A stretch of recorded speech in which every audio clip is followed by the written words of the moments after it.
ये तो बहुत शुभ है कि भ्राता की यात्रा श्री केदारनाथ से आरंभ होने जा रही है, क्योंकि अब मुझे माता और पिता श्री की एक पावन कथा सुनाकर उन्हें विवाह के लिए मनाने का अवसर प्राप्त हो जाएगा। वीरबाहु, प्रभु, दो असुरी स्त्रियां उनको प्रताड़ित कर रही थी, जिनसे मैंने देवी सची और देवी देवसेना को सुरक्षित कर कैलाश में छोड़ आया हूँ। उचित, कैलाश पहुंच के वो निश्चिंत हो गई होगी। हाँ देवराज, मुझे तो ऐसा लगा जैसे माता पार्वती उनकी प्रतीक्षा में थी और कुमारी देवसेना को देखकर अति प्रसन्न हुई। उन्होंने कुमारी देवसेना का बहुत स्नेह से स्वागत किया। अर्थात माँ अपनी भावनाओं पर नियंत्रण नहीं रख सकी। अब कहीं वीरबाहु भ्राता के सामने पूरी बात ना कह दें, क्योंकि फिर भ्राता विवाह को लेकर सचेत हो जाएंगे। माँ ने कैलाश में प्रवेश के लिए सर्वप्रथम उनका दाहिना पांव आगे बढ़वाया। उन्होंने देवी देवसेना के लिए सभी प्रकार के व्यंजन तैयार किए थे और उनका स्वागत उन्होंने ऐसे किया कि जैसे कि वो उनकी पुत्री हो। माँ ने उनका स्वागत अपनी पुत्री के समान किया होगा, क्योंकि वो प्रथम बार कैलाश जो गई हैं। अनुज गणेश, तुम्हें मैंने यहाँ आने की अनुमति कब दी?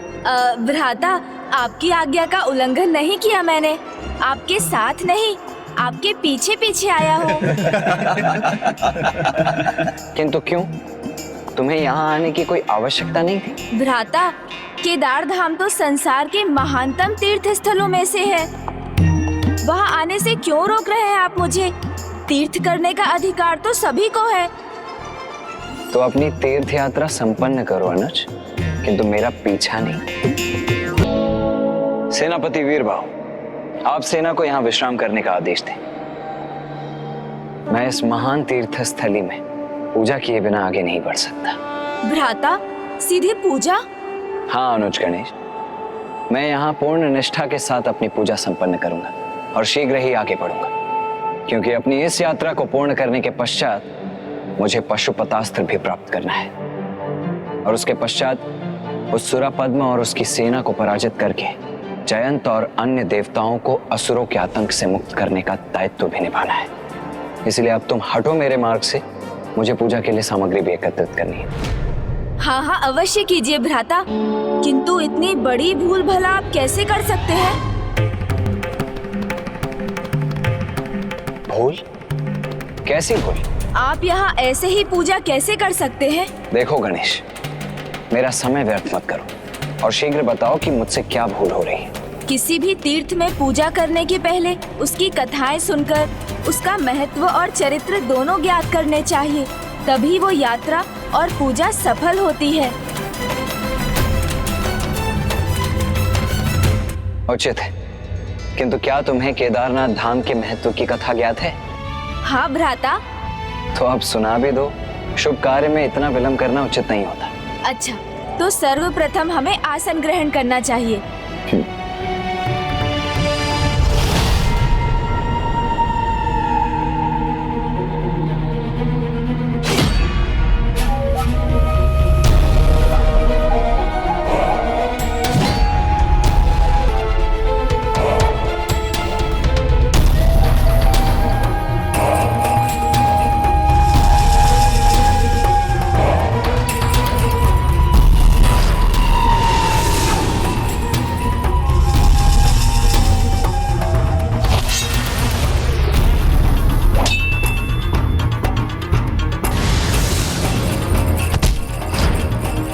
मायूरन, वो यहीं थे।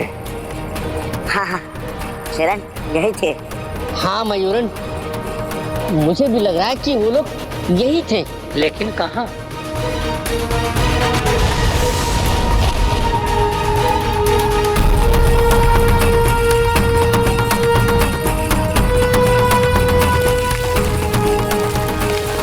यहाँ तो कुछ भी नहीं है, यहाँ भी कुछ नहीं है।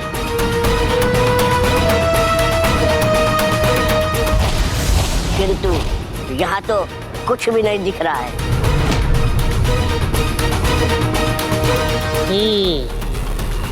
सारे पद चिन्ह इस हिम के नीचे छुप गए हैं। उसका उपाय है मेरे पास।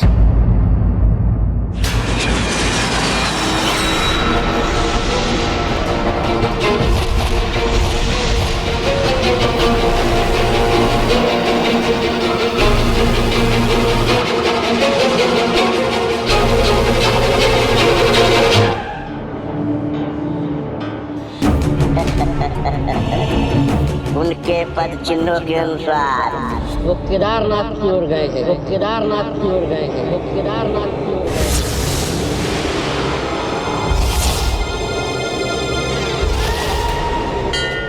पावन धाम केदारनाथ और उसकी कथा का संबंध देवराज इंद्र और उन पंच महाअसुरों से है जिन्होंने बिना किसी पूर्व सूचना के अचानक इंद्रलोक पर धावा बोल दिया था।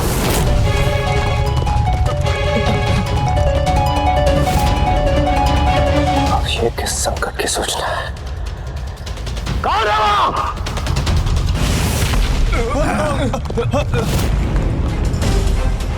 हिरण्याक्ष, जो अनेकों अस्त्रों का स्वामी था।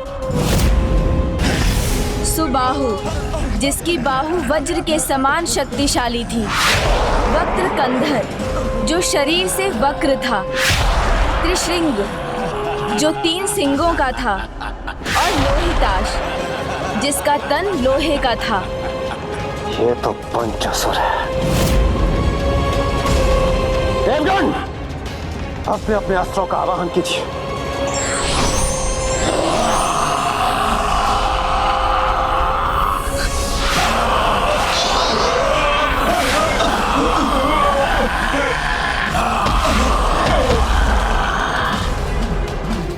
ये पंचासुर, ये तो अजय है। नारायण नारायण।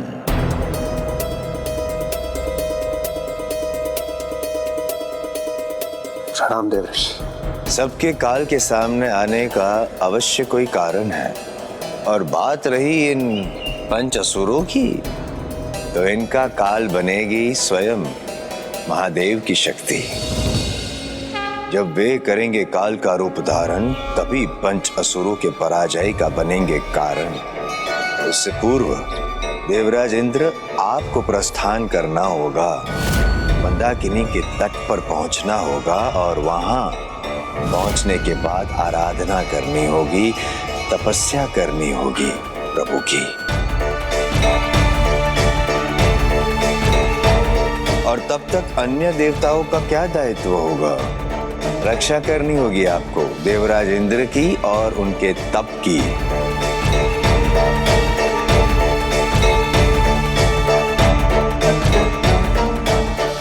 देवराज इंद्र महादेव की तपस्या करते रहे और कुछ समय उपरांत उनके तप की तपोशक्ति पिताश्री तक पहुंचने लगी। तब पिताश्री ने वो रूप धारण किया जिसकी कल्पना देवताओं ने भी ना की थी।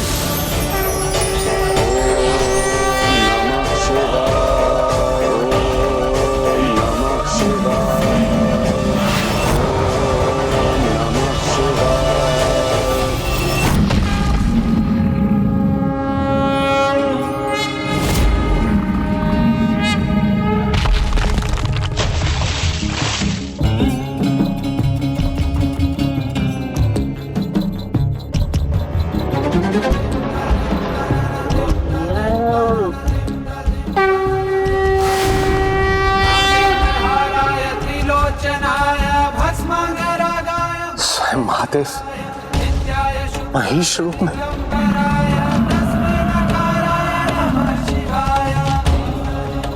केदारयामी अर्थात शीघ्र कहो, इस रूप में मैं किन असुरों को अंत करूं? हिरण्याक्ष, सुबाहु, वक्र कंधर, त्रिशृंग और लोहिताश।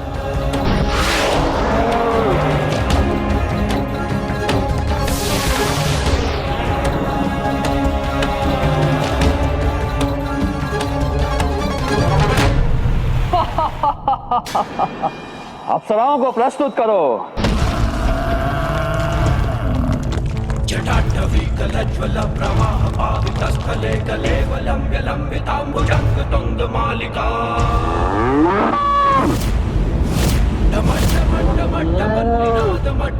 रुक जा दोस्त महेश।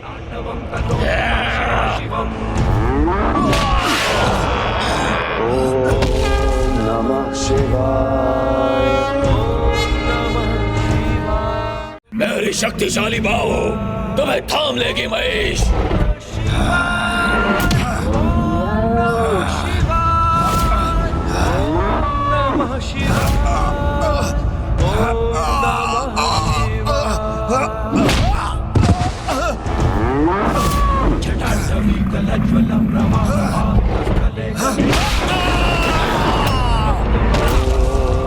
नमः शिवाय।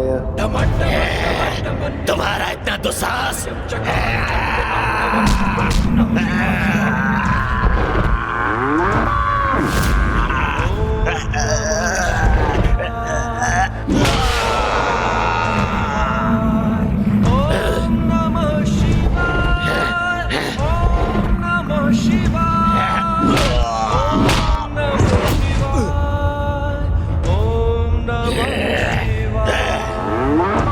लोहे का तन है मेरा, तेरे सींग भी मुझे क्षतिग्रस्त नहीं कर सकते।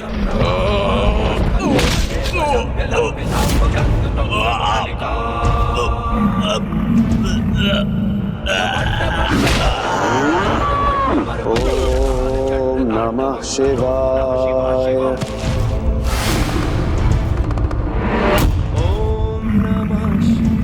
दुष्ट महिष, मेरे अस्त्र तुम्हारा अंत करेंगे।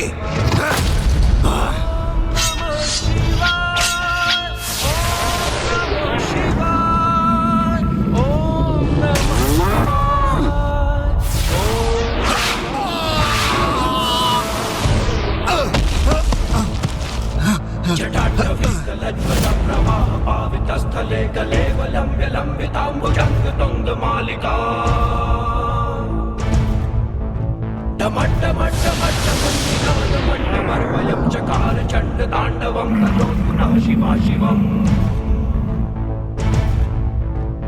ओम नमः शिवाय, ओम नमः शिवाय, ओम नमः शिवाय। हम देवताओं की रक्षा के लिए, असुरों के आतंक से मुक्ति प्रदान करने के लिए आपका कोटि कोटि धन्यवाद प्रभु।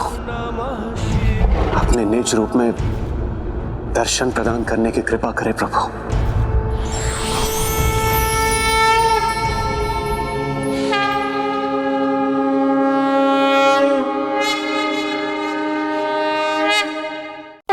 हे प्रभु केदारनाथ, कृपा कर मेरा एक निवेदन स्वीकार करें। जिस प्रकार आपने हमें इन 5 असुरों से मुक्त किया है, उसी प्रकार जो भी भक्त यहाँ केदारनाथ आकर आपकी पूजा करेंगे, उन्हें भी अपने संकटों से मुक्ति प्राप्त हो। तथास्तु, तथास्तु।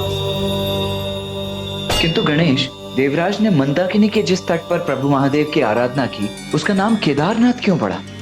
शिव जब महिष का रूप लेकर इंद्र के सामने प्रकट हुए, तब इंद्र से कहा केदार यामी, अर्थात बोलो शीघ्र बोलो, इस रूप में मैं किन किन असुरों को जल में समाप्त कर दूं। इस प्रकार शिव द्वारा इस स्थान का नाम केदारनाथ पड़ा।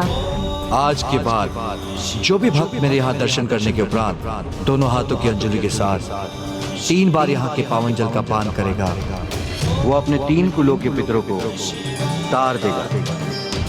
क्योंकि बाएं हाथ से जलपान कर माता के पक्ष का और दाएं हाथ से पितृ पितामह, और दोनों हाथों से जलपान कर अपना उद्धार करेगा और अपनी सभी समस्याओं से मुक्ति प्राप्त करेगा। आपका कोटि कोटि धन्यवाद प्रभु।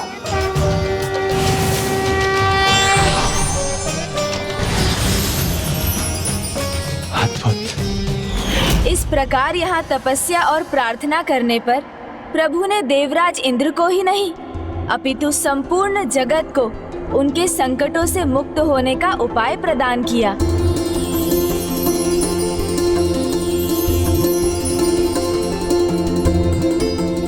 तो ये महिमा है इस पावन तीर्थ की। हाँ देव सेनापति कुमार कार्तिकेय, उस दिन के बाद मैं यहाँ प्रति दिवस प्रभु केदारनाथ की पूजा करने और यहाँ के इस जलकुंड से जलपान करने हेतु आया करता हूँ। और मैं ऐसा कलयुग के अंत तक करता रहूंगा। किंतु एक बार जब शीतकाल आया तो मुझे पूरे 4 माह तक प्रतीक्षा करनी पड़ी थी। इस जलकुंड का जल हिम जो बन चुका था, मैं अपनी पूजा अधूरी भी नहीं छोड़ सकता था। किंतु यहाँ के न्यूनतम तापमान की शीत का प्रबल प्रभाव मेरे शरीर पर पड़ रहा था, जिससे प्रसन्न होकर प्रभु ने अपने दर्शन प्रदान करने की कृपा की और मेरा उचित मार्गदर्शन भी किया।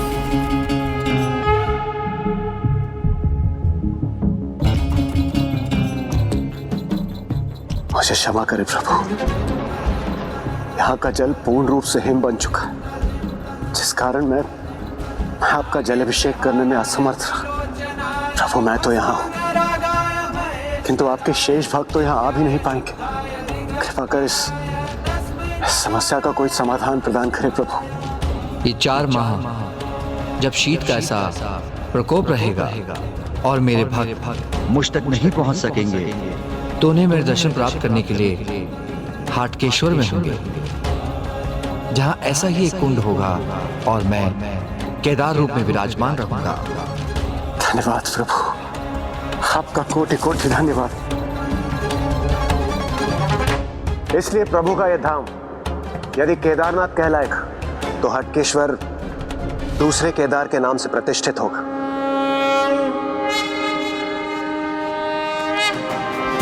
भ्राता केदारनाथ की कथा से कितने प्रभावित लग रहे हैं, परंतु अभी तो केदारनाथ से जुड़ी माता और पिताश्री की मुख्य कथा सुनाना शेष है। पूरी कथा सुने बिना पूजा की सामग्री लेने चल दिए। अधूरी कथा अर्थात? हाँ भ्राता, ये स्थान मात्र इसलिए तीर्थ नहीं है कि यहाँ प्रभु महादेव ने देवराज इंद्र को दर्शन दिए थे, अपितु इसका तो एक और बड़ा कारण है, वो भी तो सुन लीजिए।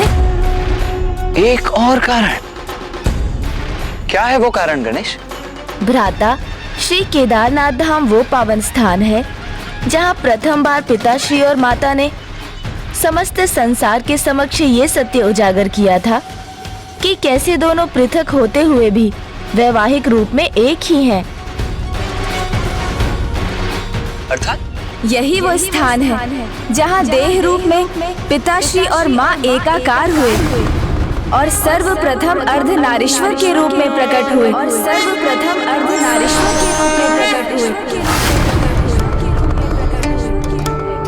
प्रणाम प्रभु।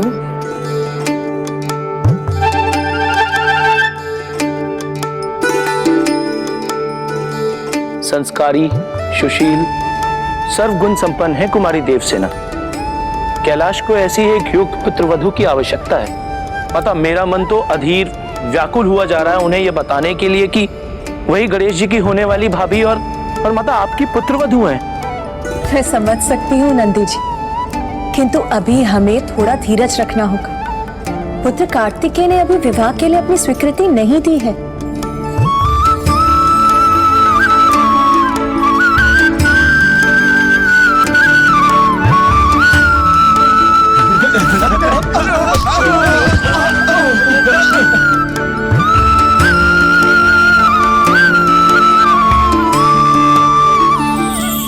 प्रणाम माता। माता, मैंने अवश्य ही कोई महान पुण्य किए होंगे जो आपकी और जगत पिता महादेव की छत्र छाया में सुरक्षित रहने का अवसर प्राप्त हुआ। ये मेरा परम सौभाग्य है जो मुझे आपका स्नेह प्राप्त करने का अवसर मिला माँ। अरे अब तो तेलात्मी तत्लत आया और माता का आशीर्वाद आप पर सदैव रहेगा। तोतला जी,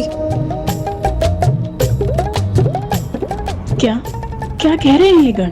अच्छा है कि तोतला जी को समझना बिल्कुल भी सरल नहीं। माता, ये क्या बोल रहे हैं और सभी मुझे इतनी उत्सुकता से क्यों देख रहे हैं? पुत्री, इनके कहने का अर्थ है कि कैलाश की छत्र छाया और मेरा स्नेह सदा तुम्हें प्राप्त होगा।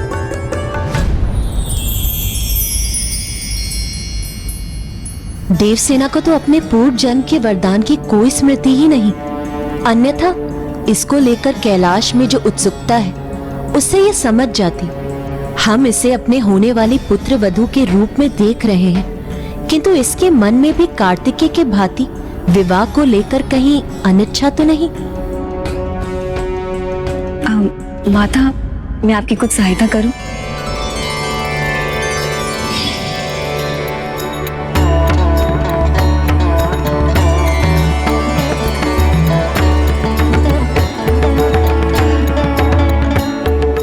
सीधे विवाह की चर्चा करना तो अनुचित होगा, किंतु कथा सुनाने के माध्यम से मैं विवाह के महत्व को अवश्य समझा सकती हूँ। कदाचित इसे अपने पूर्व जन्म के वरदान का स्मरण हो आए और ये विवाह के लिए अपना मन बना ले।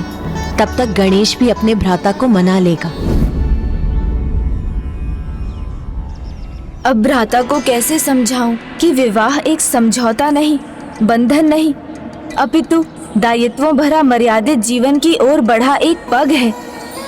विवाह स्त्री और पुरुष दोनों को सुख, विकास प्रदान करता है, जिसमें एक दूसरे के लिए अपार प्रेम, निस्वार्थ त्याग जैसे अनेक भाव समाहित होते हैं। जिस प्रकार एक पुष्प सुगंध से मिलकर ही पूर्ण होता है, उसी प्रकार स्त्री और पुरुष एकाकार होकर पूर्ण हो जाते हैं। इसलिए जब भ्राता पिताश्री और माँ के अर्धनारीश्वर रूप की महिमा सुनेंगे तो उनके एकात्म के महत्व को समझकर विवाह के लिए अवश्य तैयार हो जाएंगे।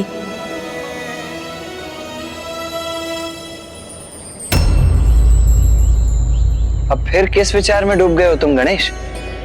सुनाओ कथा, आगे सुनाओ। किस प्रकार पिताश्री और माँ ने अर्धनारीश्वर रूप धारण किया? अवश्य सुनाऊंगा भ्राता, किंतु सर्वप्रथम आपको मेरे एक प्रश्न का उत्तर देना होगा। पिताश्री और माँ दोनों में महानतम कौन है, श्रेष्ठ कौन है? माता, इस प्रश्न का उत्तर भला कोई कैसे दे सकता है? स्त्री और पुरुष एक ही तत्व के दो रूप हैं। इसीलिए एक ही तत्व के दो भागों में कौन श्रेष्ठ है, ये भला कोई कैसे कह सकता है? पिताश्री और माँ दोनों श्रेष्ठता के चरम हैं गणेश। तुम मुझे शब्दों में उलझा रहे हो। नहीं भ्राता, इस प्रश्न का अर्धनारीश्वर की कथा से विशेष जुड़ाव है, क्योंकि अर्धनारीश्वर की कथा का ऐसे एक भक्त से संबंध है जो प्रभु महादेव को ही श्रेष्ठतम माना करता था। और उस भक्त का नाम था ऋषि भृंगी।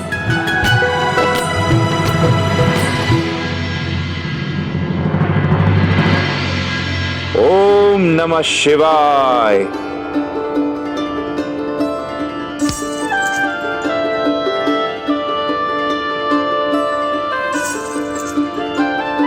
ओम नमः शिवाय। ओम नमः शिवाय। प्रभु महादेव की पूजा में लीन ऋषि भृंगी ने केदार धाम को अपना निवास बना लिया। अपने आराध्य प्रभु शिव शंकर शंभू की आराधना और तपस्या करते करते ऋषि भृंगी भक्ति की उस पराकाष्ठा पर पहुंच गए कि प्रतिदिन भगवान को अपने भक्त को दर्शन देने के लिए आना पड़ता था। और ऋषि भृंगी प्रभु के दर्शन के साथ ही अपने नेत्र खोलते और उनका मंत्रोच्चारण भी प्रभु प्रदक्षिणा के बाद ही थमता। ओम नमः शिवाय। ओम नमः शिवाय। ओम नमः शिवाय।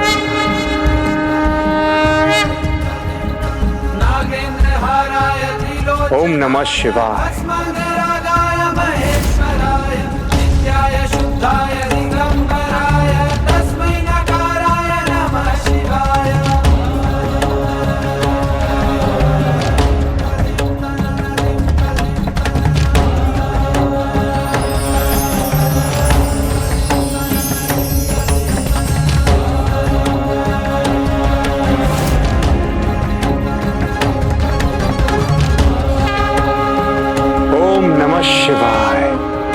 ऐसा कौन सा भक्त जिसे स्वामी स्वयं प्रतिदिन दर्शन देने जाते हैं? मुझे यह ज्ञात करने की उत्सुकता हुई, तो एक दिन मैं भी प्रभु के साथ केदारनाथ गई।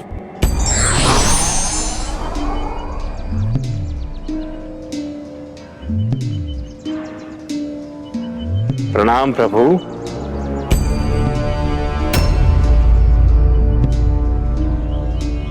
ओम नमः शिवाय।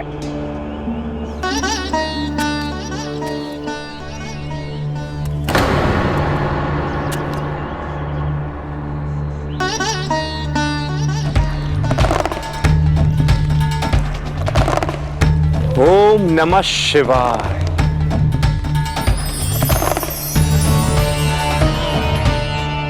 हे प्रभु, अपने इस भक्त की भक्ति स्वीकार करें प्रभु। ओम नमः शिवाय।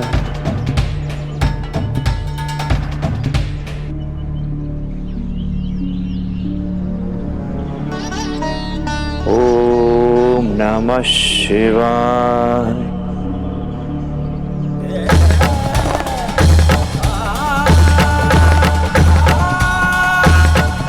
प्रभु का इतना निष्ठावान भक्त है, ये ज्ञात कर मेरा मन अति आनंदित है। किंतु क्या इसे ज्ञात नहीं कि प्रभु और मैं तो अनभिन्न है। ऋषि भृंगी ने अपनी संपूर्ण निष्ठा और भक्ति प्रभु महादेव पर उड़ेल दी और माता को सर्वथा अनदेखा कर दिया। माता, आपके सामने होने पर भी वो आपको क्यों नहीं देख सके? मैं भी बहुत चकित थी, तो इसीलिए दूसरे दिन भी मैं प्रभु के साथ गई और प्रभु के और भी निकट स्थित रही। माता को लगा था ऐसा करने से ऋषि भृंगी उनकी भी प्रदक्षिणा करने पर विवश हो जाएंगे, किंतु एक विचित्र हठ था ऋषिवर का। ओम नमः शिवाय।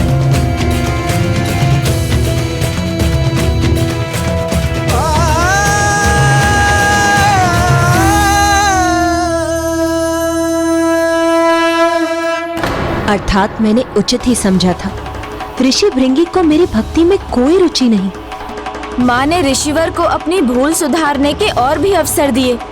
वो पिताश्री के और भी निकट स्थित हो जाती, किंतु ऋषिवर ने अपने हठ का परित्याग नहीं किया।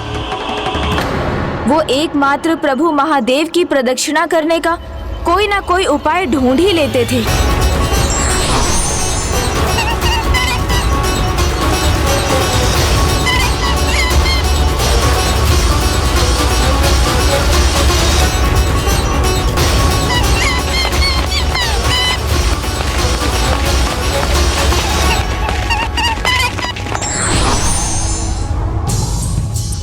ओम नमः शिवाय। अगले दिवस माता ने इतना स्थान भी रिक्त नहीं छोड़ा कि एक नेवला भी उसमें से निकल सके।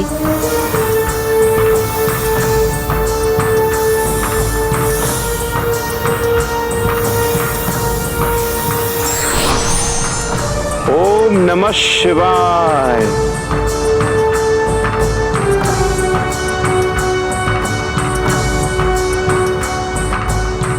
अंततः एक दिन माता ने निर्णय लिया कि वो प्रभु महादेव के अत्यंत निकट बैठेंगी, जिससे ऋषि भृंगी को उन दोनों के मध्य से निकलने का कोई स्थान प्राप्त ना हो।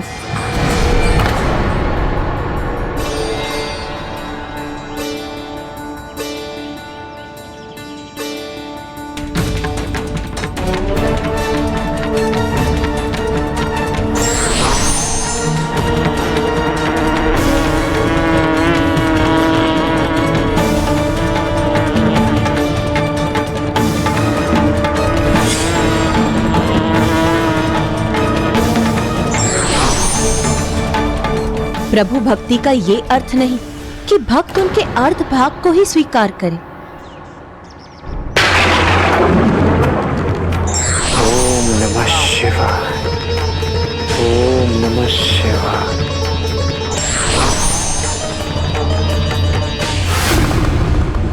आपके क्रोध का कारण मुझे ज्ञात है प्रिय। कभी कभी भक्त अपने आराध्य की भक्ति में इतने लीन हो जाते हैं कि वो अन्य किसी को स्वीकार ही नहीं कर पाते। वो आपके प्रति निष्ठावान है। ऋषि भृंगी आपके बड़े भक्त हैं। मैं इसीलिए क्रोधित नहीं हूँ स्वामी। मेरे दुख का कारण है कि आपके भक्त होने पर भी वो आपकी अर्धांगिनी का तिरस्कार क्यों कर रहे हैं स्वामी? क्योंकि यदि आप पिता हैं तो मैं माता हूँ, आप शिव हैं तो मैं आपकी शक्ति हूँ। फिर आपके भक्त का ये कैसा हठ है? प्रिय, ऋषि भृंगी सत्य को भूल रहे हैं कि आपके बिना मैं अपूर्ण हूं, इसलिए वो मेरे अर्ध रूप की ही भक्ति कर रहे हैं। किंतु अब समय आ गया है कि इस भक्त को ज्ञात हो जाए कि मेरे प्रति उसकी भक्ति अधूरी ही है। प्रिय, जग को सीख देने के लिए हमें एक ऐसा मार्ग अपनाना होगा जहां हम दोनों होकर एक हों। ऐसा तालमेल का उदाहरण प्रस्तुत करें जिससे उच्च स्तर के जीवन के लिए समझौता करना सीख सके। पिताश्री और माँ दोनों एक समझौते के अनुसार कार्य करने के लिए तैयार थे। कैसा समझौता गणेश? ऐसा समझौता जिसके अनुसार वो दोनों ऋषि भृंगी के साथ साथ संपूर्ण जगत को एक अत्यंत महत्वपूर्ण सीख देने वाले थे।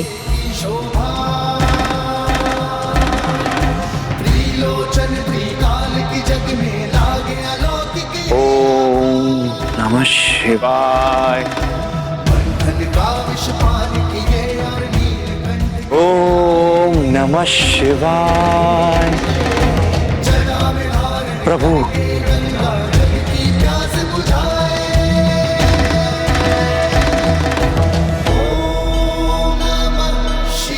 ओम नमः शिवाय।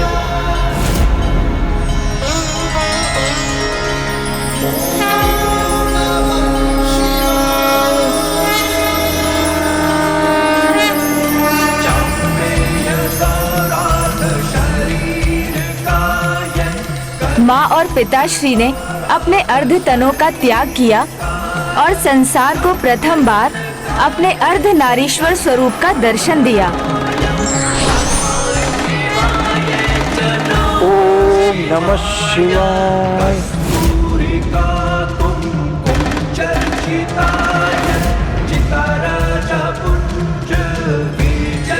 ओम नमः शिवाय। ओम नमः शिवाय।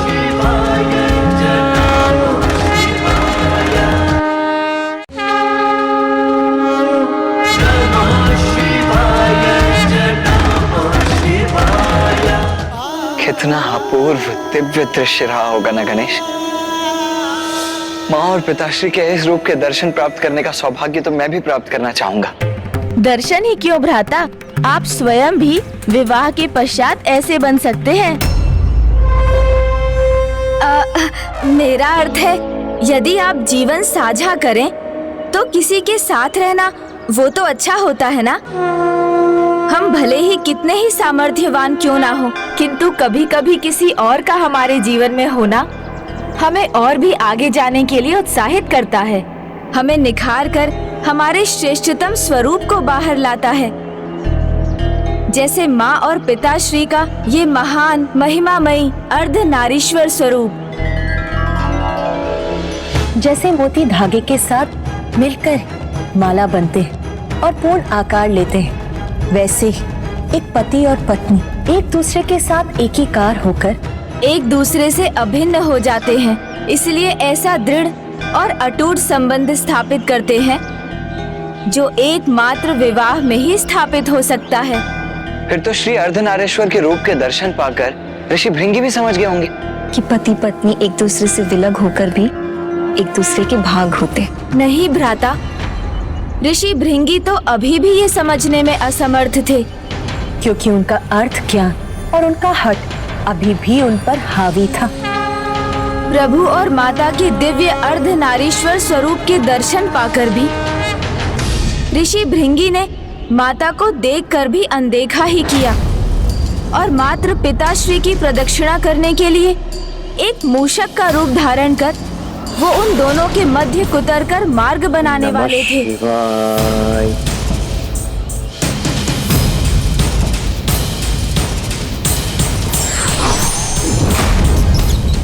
माता को ऋषि की भावना का आभास हुआ तो उनका क्रोध चरम सीमा पर पहुंच गया।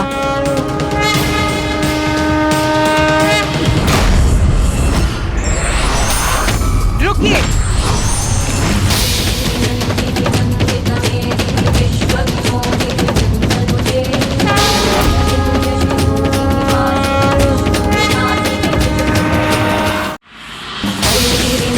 भगवान के लिए भक्त भी पुत्र समान ही होते हैं, इसलिए यदि पुत्र कोई भूल करता है तो उसे सुधारना भी भगवान का ही कार्य होता है। उसी प्रकार भक्त की अज्ञानता को दूर कर उसे उचित मार्ग पर लाना भी भगवान का ही कार्य है। अब आपको समझाने का एक ही उपाय है, इसीलिए अब मैं तुम्हें श्राप देती हूँ। तुम्हें अपने आराध्य के पुरुष तत्व में ही आस्था है ना? तुम्हारे तन से तुम्हारा रक्त, तुम्हारी मांसपेशियां जो तुम्हारे स्त्री तत्व से उत्पन्न हुई है, वो इसी क्षण लुप्त हो जाएं,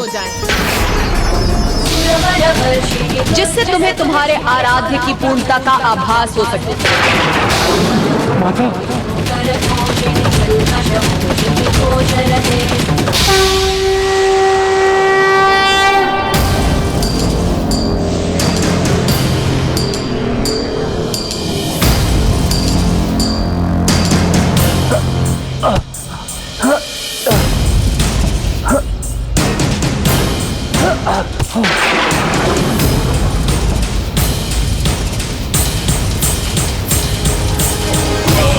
सर्वभूतेषु शक्तिरूपेण संस्थिता। नमस्तस्यै नमस्तस्यै नमस्तस्यै नमो नमः।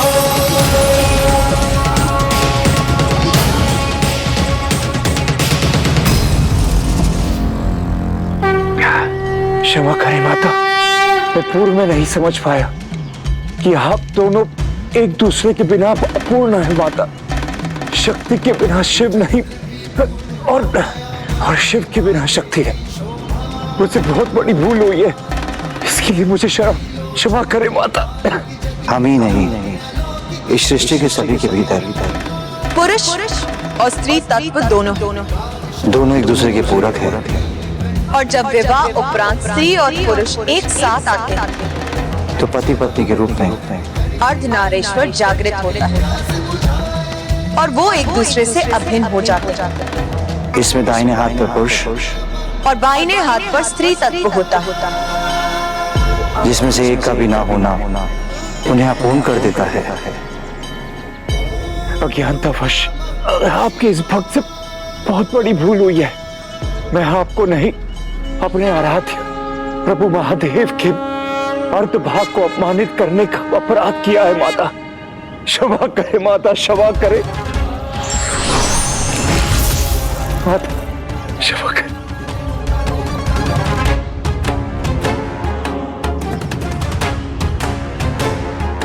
तुमने ये सत्य समझने में बहुत विलंब कर दिया, इसीलिए अब मैं चाहकर अपने श्राप को नहीं लौटा सकता।